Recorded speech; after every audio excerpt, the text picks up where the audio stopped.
Item: SCP-1372. Codename: The Utter West.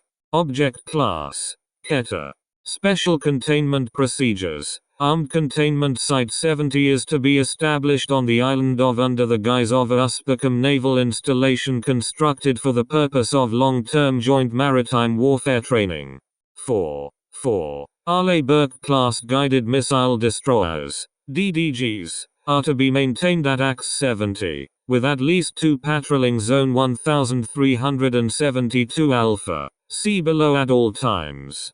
Owing to the nature of SCP-1372, it is not possible to move the anomaly to a facility for containment. Instead, the focus will be on minimizing civilian contact with the anomaly. An area extending from the anomaly to 100 km east of the anomaly and from 100 km south to 100 km north of the south and north extents of the anomaly is to be established, designated Zone 1372 Alpha. Areas with similar dimensions but extents of 5 km and 1 km are also to be established, termed Zone 1372 Bravo and Zone 1372 Charlie respectively. Satellite monitoring is to be maintained of the entirety of Zone 1372 Alpha at all times. If any ship is detected approaching the boundary of Zone 1372 Alpha, radio contact is to be attempted by AX 70 personnel. The operator is to identify themselves as being a military officer, inform the ship that military exercises are taking place in the area, and advise the crew to alter their path to avoid Zone 1372 Alpha or to exit it as soon as possible. If the ship refuses to alter its course, or radio contact is impossible, crew of the nearest DDG are to intercept and block the ship's path. The crew of the ship breaching Zone 1372 Alpha are to be subdued, administered Class C amnestics, and airlifted to the nearest island.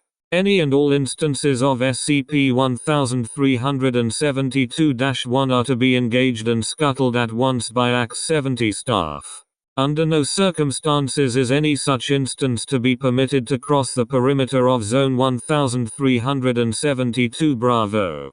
However, ships are not to pass the boundary of Zone 1372 Charlie in the process. Ships that show signs of crew being affected by SCP-1372 are to be remotely detonated and sunk. In addition, following Incident 1372-5, no aircraft are to be permitted within Zone 1372 Charlie, including those under the control of Foundation personnel. Foundation personnel are to maintain contact with all airlines and airports servicing any area within a 200 km radius of SCP-1372. And are to advise air traffic controllers that the area indicated is in the vicinity of a Uspecum military base and is frequently host to military training exercises that will threaten the safety of any civilian aircraft passing through.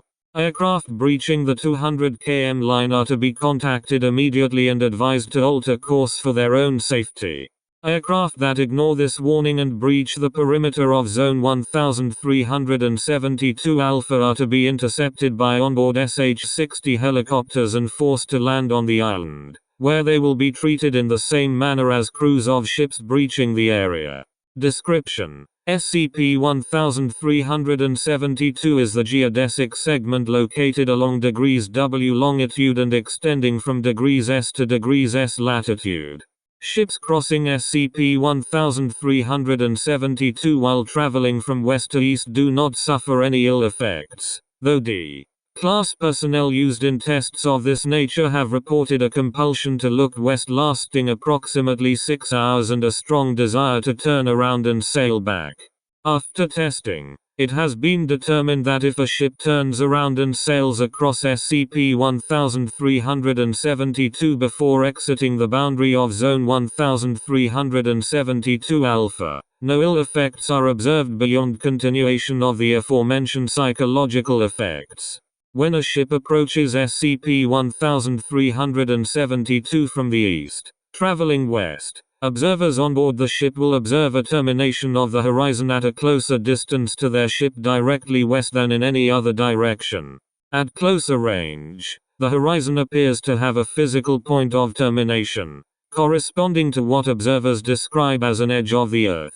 This effect is visible from any point within zone 1372 alpha.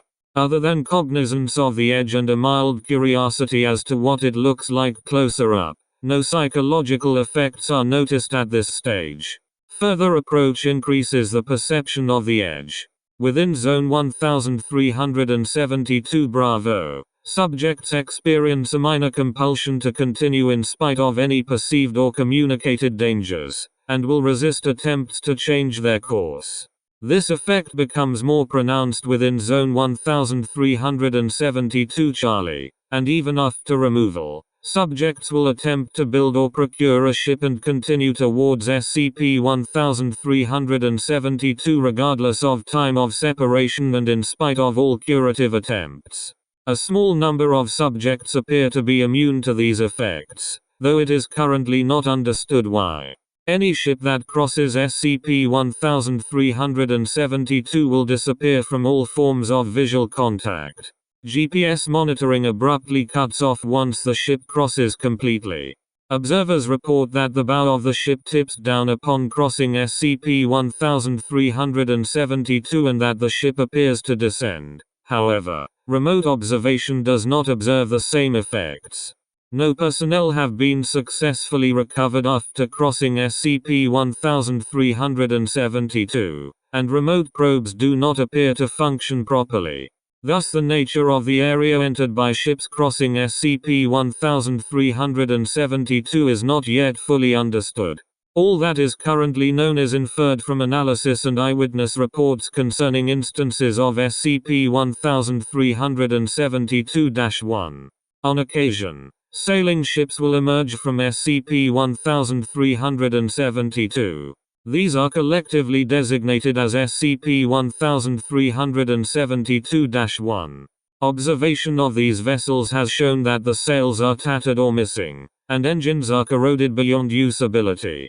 In at least 5 cases, the rudder of the ship has been observed to have been destroyed, and one instance of SCP-1372-1 was found with a large hole below the waterline. It is currently unknown how instances are able to sail. To date, over 50 instances of SCP-1372-1 have been observed and contained by the Foundation, of which correspond to ships reported missing in the region or which were observed to cross SCP-1372 previously. When boarded, all instances of SCP-1372-1 were found to contain data expunged. Following Incident 1372-1, no attempts are to be made to communicate with any entity on board an instance of SCP-1372-1. Note: following Incident 1372-3, it is now apparent that the effects of SCP-1372 extend not only to any type of sailing vessel, but also to aircraft which cross the geodesic segment. Containment procedures will be modified accordingly. No testing of any kind involving flying vehicles may be performed on SCP-1372. Due to their heightened speed and mobility, it is highly undesirable that there be any possibility of a flying instance of SCP-1372-1 being created. Document 1372-1. The following is an excerpt from the logbook of Fr. Mariner serving on the ship. Redacted. Translated from the writer's native Spanish. 1204. I started to get a very strange feeling today. The sea's as calm as it ever was, but I feel like we shouldn't be sailing this way. The supplies are still holding out, nothing's spilled, but I can't shake this feeling that we should be sailing west, not east. Still, there's no reason to feel that way, and we've yet to find the trading passage, so I'll just keep this to myself. 1304. Turns out I'm not the only one feeling this way. The captain confided the same feeling in me, and when we asked around, it seems quite a few of the other sailors say the same thing. Says it's an omen, and that we're likely getting close to the edge of the earth. But the captain says to sail on. Note, based on these writings it is presumed that on the 12th of April, the ship, redacted, and its companions crossed SCP-1372.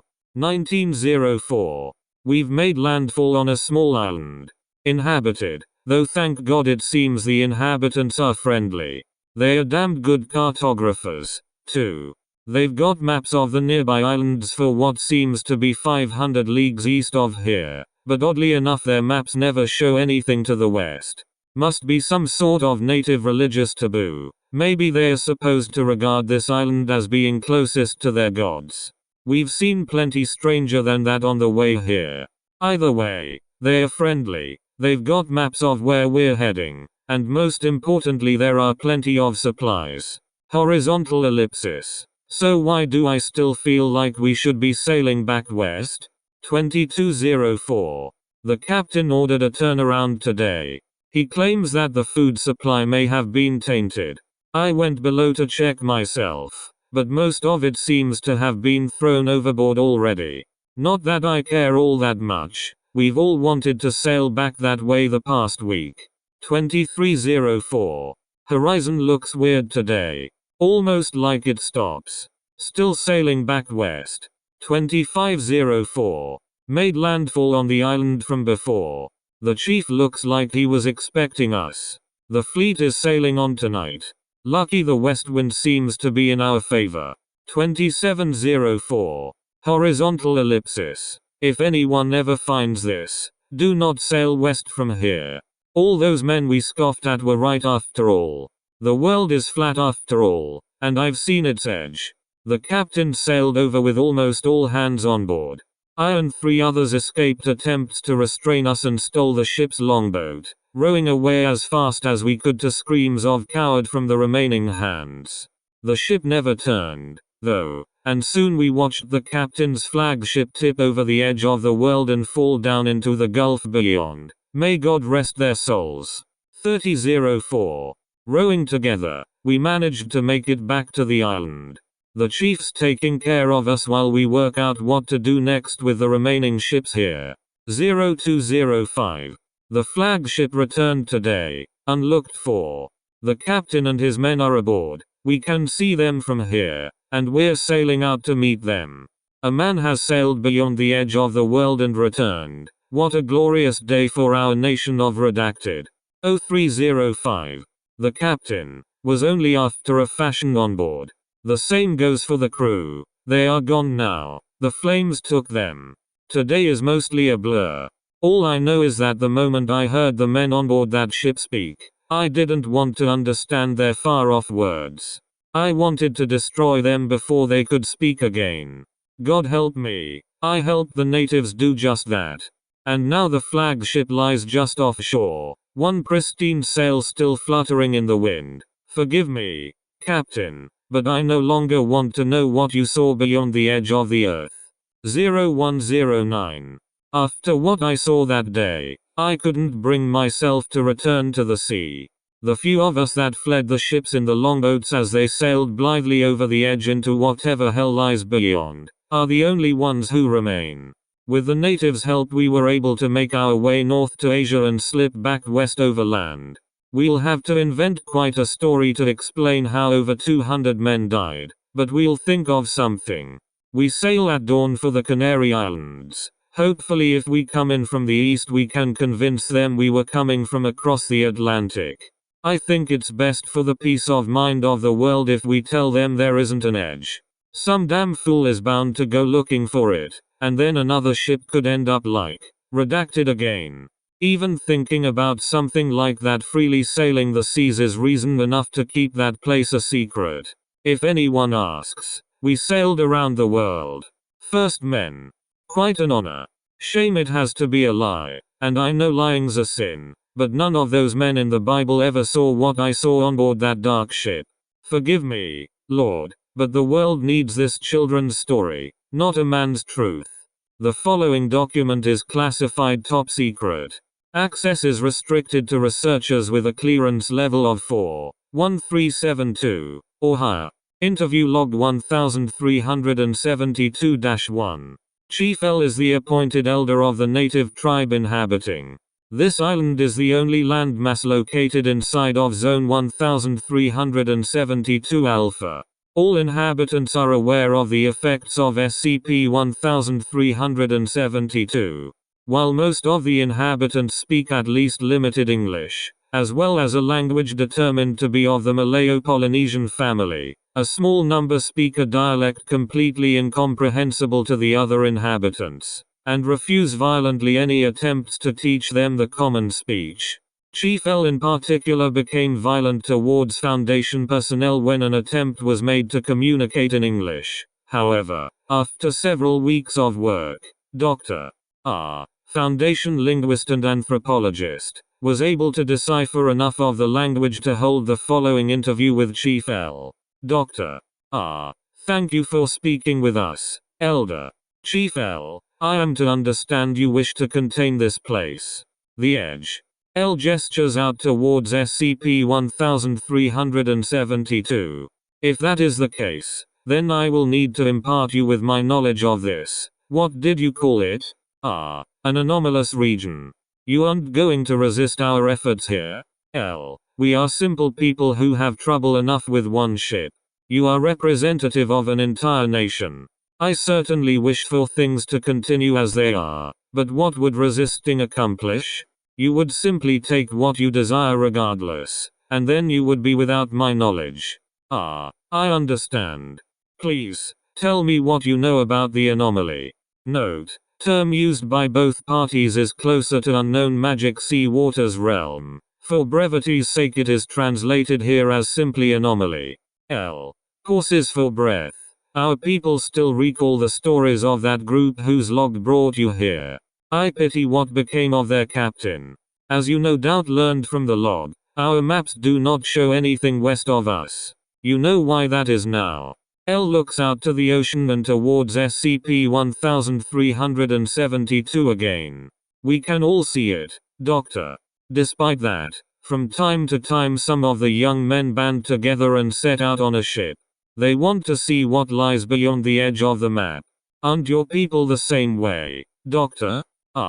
Curiosity is one thing, but the anomaly, well. L. Laughs. You are correct. But you did not fly in from the east.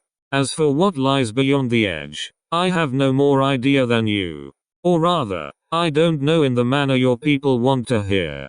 All I can tell you is what returns. You've come into contact with the anomalous vessels, then? L. If that is your term for the ships that return from the edge, then yes, I have seen a few. We learned very early on, Doctor, that while they look just like our own ships, and our own people, they are no longer ours. Their nature is not something I understand, but whatever lies beyond that edge does not lie on this earth. Those who make contact, you saw that yourself the other day. First hand, I believe. Note, L appears here to be referring to Incident 1372-1, which had occurred 3 days beforehand. They are made like them. Part of the uncertain crew of those plague ships. A plague? Will you explain that further, Elder? We examined the men on the vessel, and, courses, we opened their bodies, and within found none of the things that caused deceases. L. Interrupting. Perhaps it is not a plague as you or I understand it, Doctor, but it is a plague nonetheless. I understand that, Elder. I want to understand what you mean by that word, that is all. It is not any of the kinds of deceases we know, so it must be one your people know of and we do not. L. Sigh. It is not the kind that you know and that doctors treat. Not like the disease that covers the skin in painful spots, or that brings pain and sleep upon us. We call it ilequa. It is carried not by sneezes, or by touching the blood of the infected, like the deceases you know. It is carried in the words of the infected one, in the knowledge he brings from beyond the edge of the world. Because of this, Doctors cannot treat it, for it is like Kurujin, that strange disease that the sailors from the vast islands brought with them that makes the young people say there are no spirits except for one who is also three and who lives among the clouds. Do you understand? Ah, I believe I do, Elder. We have a different word than disease for things like Kurujin and Ilaqua in our language, though. You asked if I knew what lies beyond the edge. Our people tell it is the realm of redacted, where the dead dwell. But that is not an answer that satisfies a man of the great islands. And of the nature of redacted's realm, we have no more idea than you. Pause. You surely noticed my anger at your assistant speaking in the vast island's tongue. But I cannot be allowed to comprehend that tongue. Ah, and why is that? Surely it would make speaking with the sailors who join your tribe easier. If I knew the speech of the vast islands as those sailors and many of my people do, then I would understand the words of those who return from beyond the edge. And if I understand, then I too will become like the damned men you sent on board the vessel that returned 3 days ago.